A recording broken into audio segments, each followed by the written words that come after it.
rattajooksu meistrivõistluste võitjate autasustamine. Meesjuunioride 4 korda 10 meetrit tõkketeatejooks. Teine koht ja hõbemedalid ajaga 1 minut 10,74 sekundit Võru kergejõustikuklubi Lõunalõvi meeskond. Kristjan Kikas, Luku Anda, Martin Piho ja Silver Liekal.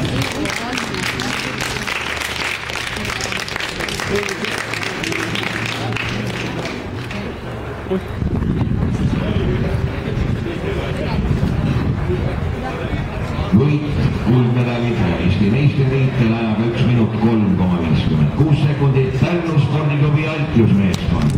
Villi Kirss, Ranno Tasane, Silver Null ja Erik Jago.